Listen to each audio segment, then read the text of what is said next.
Happy International Women's Day to you all. I'm Sheila Vusuhomi, and I'm truly saddened that I'm not able to be there with you in person to celebrate this special day as I had planned. But I'm in New York City, as you may hear in the background, and I'm working on a wonderful new project that's going to be great for immigrants and Iranians everywhere. I wanted to give a special welcome and thank you to my dear friend and hero of the day, Bita Milanian. Bita John, thank you so much. Ladies and gentlemen, she's a wonderful dancer. You should ask her to dance for you later, and I'm sure that with her eloquence and elegance and gorgeous energy, you are all going to have a wonderful time today. As you all know, Iranian women have been striving for their independence and equality for decades. This effort is most vividly seen in their plight for the right to clothing, also known as freedom of expression, specifically seen in their consistent resistance against compulsory hijab. I'm so happy that I was able to add some English translation to a wonderful new video clip by Asu that was made earlier this year.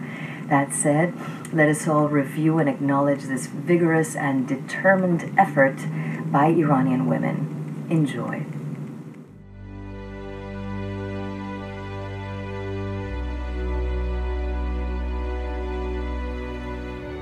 "170 years of Iranian women's battle against compulsory hijab."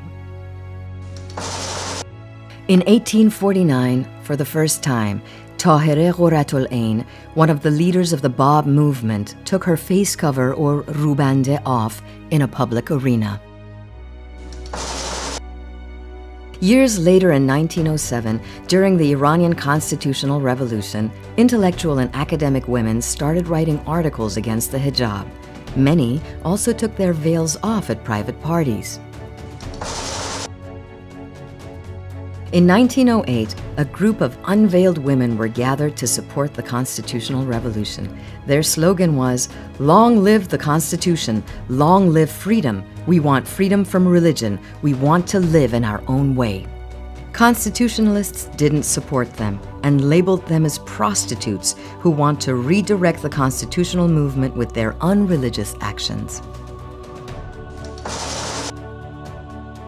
In 1919, hundreds of women took shelter in a mosque in Tehran and declared that they would remain there until they got permission to take off their veils. Unfortunately, they were forced to leave the mosque wearing their veils. 1920, Sadiqeh Dolatabadi, editor-in-chief of Women's Voice magazine, received death threats for criticizing compulsory hijab for women. 1922, Women's Letter magazine, along with Shahnaz Azad, its editor-in-chief, was banned for publishing an article that conveyed the idea that hijab and other superstitious and traditional beliefs hold women and men back from advancement. Also in 1922, Fakhrafakh Parsa, editor-in-chief of Women's World magazine, was attacked by fanatics because of an article which suggested that women should remove their veils. She was later exiled. In 1924, Shahnaz Azad and her husband Abdul Qasem Azad funded the Association for Unveiling to promote the concept of not forcing women to wear a hijab, or at least to give them the freedom to choose to wear a hijab. This association was shut down in less than a year, and Abdul Qasem was imprisoned and later exiled. By 1925, numerous women had started wearing long and loose dresses instead of the customary hijab or chador in public. In 1929, in one of Iran's largest cities, Shiraz, 6 female teachers wore colorful veils to show their objection toward wearing hijab. They were assaulted by bigots and fanatics who threw stones and rocks at them. In 1931, Women's Universe Journal challenged the idea of wearing hijab by women and published opinions of people with opposing views on the matter. 1935, unveiling was imposed by Reza Shah Pahlavi as a governmental order for all women. Many female activists were against the hijab. However, they did not approve of unveiling as a mandatory order. In 1942, Reza Shah was overthrown, and so was his mandatory unveiling order. Women had a chance to choose to wear a hijab or not.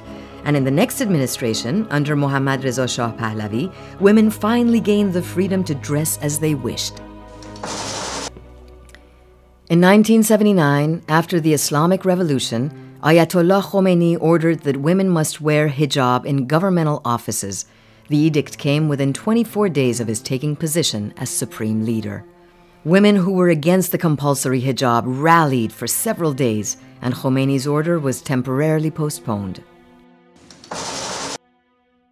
In 1981, Khomeini tried again, issuing another mandate that required women to observe hijab in governmental offices. Once again, women rallied, this time wearing black dresses in protest, calling it a day of mourning. Numerous women went to work dressed in black for days after. Many lost their jobs.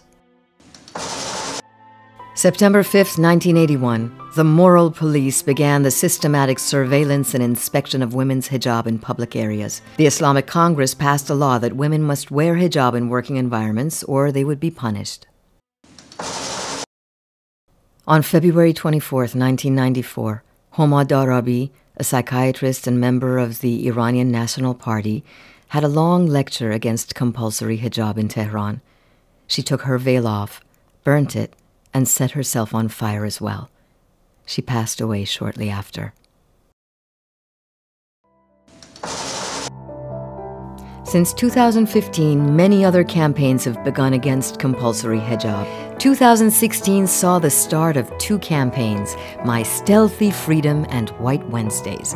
Many women started posting photos and videos of themselves without a hijab in Iran on social media platforms to show their objection towards compulsory hijab. In December of 2017, Vida Movahed expressed her objection by standing on public benches and raised platforms while peacefully waving her veil on a stick. Dozens of other women have followed suit. These brave ladies were soon referred to as the Girls of the Revolution. Despite being harassed, arrested, and imprisoned, many Iranian women continue to fight for the freedom to dress how they choose, and they exhibit their objection to compulsory hijab by unveiling.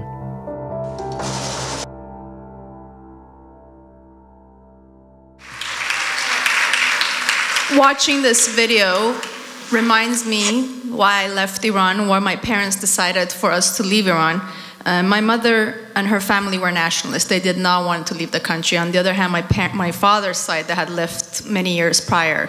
But the turning point was when I almost got arrested for my hijab, which wasn't even, my hair wasn't even showing, and I was only 13 years old. So watching this video not only reminds me how lucky I am to have the freedom that I have today to stand in front of you and be able to recognize the women who are fighting for justice and freedom and equality, but also, want to thank my mother again, who's not here, for making that decision to free me and to bring me to this, other part of the world so I can hopefully be a better member of society and be able to give back. So shout out to my mom and to all the mothers and all the fathers who have sacrificed their lives for us to be here 40 years.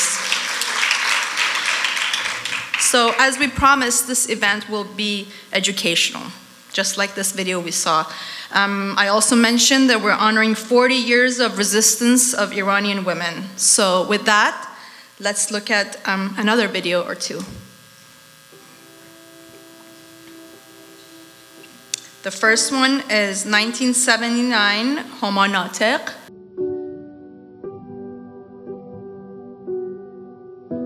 من و خانم جزنی بلند شدیم در دادگستری در اولین تظاهرات ما بودیم که سخنرانی کردیم. دیگه اولین تظاهرات زنان بود علیه نظام خمینی و واقعا داشت میلرزوند.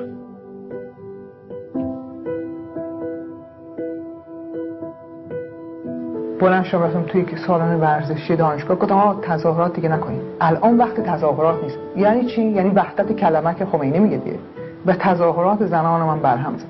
همه آمدن گفتن خانم ناطق چرا این کار میکنی؟ این درست نخواهد شد. این سرکوب بیشتر. من استدلال کردم و که سازمان گفتم نه این درست نیست و فلان این چیزا. با اینکه خودم ته دلم باور نشد و این خیانت رو به زنان ایران من باعث شدم، بانی شدم در اون.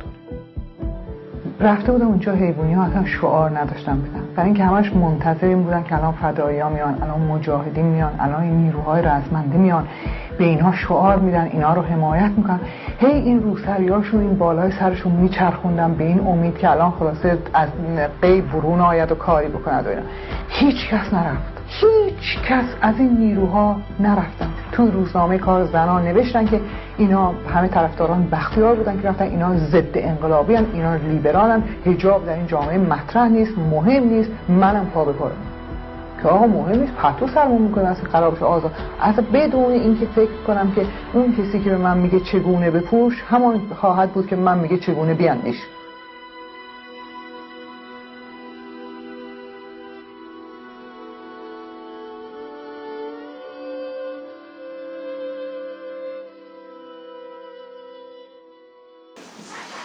Thousands of women across Iran came together to celebrate International Women's Day in 1979. We were 4 French women who spent a week with Iranian women in their marches, sit-ins, and meetings. Many of us in Paris, Lyon, Bordeaux, and Marseille did as much as we could to introduce the movement of Iranian women to the world. We reflected the women's movement on a daily basis. We, members of the Movement for Liberation of Women in France, declare that when Iranian women come to the scene of movement, it indicates freedom and emancipation for women around the world. Chants of women are, I say it every moment, I say it under the torture, either death or freedom. Freedom is not Eastern nor Western, it is universal. Death to censorship. In the dawn of freedom, the place of women is empty. Revolution is meaningless without women's freedom. We do not want hijab. The police tried to disperse the crowd by firing bullets in the air. Yesterday's demonstration was the nearest thing to an anti-Khomeini rally yet. The imposition of Islamic law here has started with an order to women to cover their heads in government offices. Many are furious. Only a minority in Tehran already follow the instruction. But the issue has provided an escape valve for many of the men here who for days have been spoiling for trouble. Led by a few Islamic zealots, several hundred men eventually attacked the protesters. Several of the women who stood their ground with considerable courage were stabbed as they chanted slogans for equal rights. Most of these men can be relied upon to have a gun at home, and if they can't persuade the women and other sectors who oppose extremist Islamic beliefs, then the danger is that they will bring their weapons out onto the street and that there will be bloodshed again. Moments later, guns actually did appear. The order was eventually restored by a mullah who had expressed no sympathy for the women's position. Ayatollah Khomeini is determined to see an Islamic state at all costs. Resistance to it is already growing. With no impartial policing, the split in the revolution is already open and threatens to become wider and more dangerous. Jon Snow, ITN, Tehran. The government raised the issue of hijab. We were part of this revolution. We studied and worked in the hospitals. We treated the wounded during the revolution. After the army surrendered and the revolution triumphed, we were in the streets. Then Khomeini said, enough of demonstration, you go back to your homes. We did that. Since Thursday, we came back to streets again. We do not want hijab. If you wanted to impose hijab, you must have told us before. We had the revolution to have equal rights for women and men. Women in law were the first to react against the new action. We followed them. We want to fight back. We have to speak up right now for our rights. Otherwise, when they write the constitutional laws, it will be too late. First they impose the hijab, and then other discriminations will come. They'll impose restrictions on marriage and divorce, and finally will force us to stay at home. As nurses, we cannot wear too much clothing. Our clothes must be comfortable. We cannot work properly with that hijab and the kind of dress code they're asking us. It prevents us from serving our patients in the best possible way.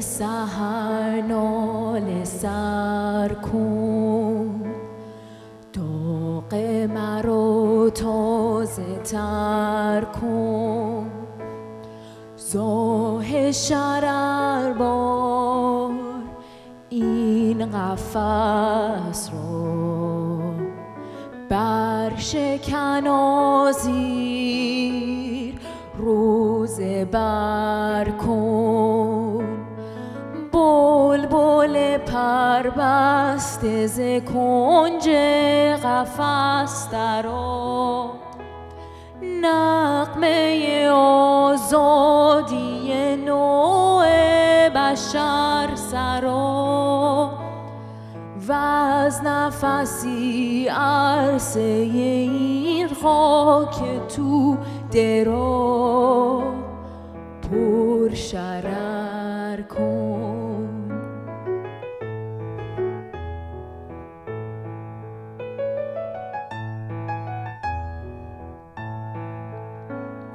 ظلم ظالم جور صیاد، آشیانم داده برباد، ای خدا ای فلک ای طبیعت، شام تاریک ما رو سحر کن.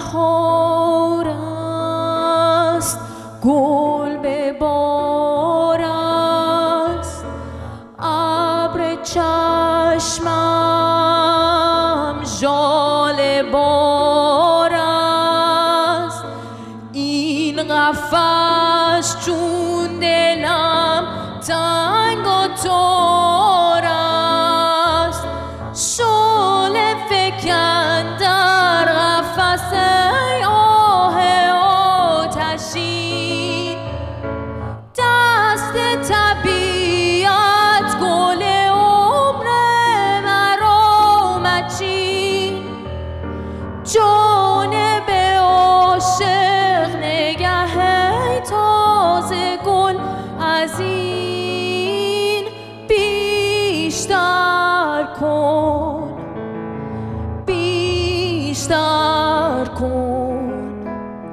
بیشتر کن. مرغ میده شرح هجران، مختصر مختصر کن.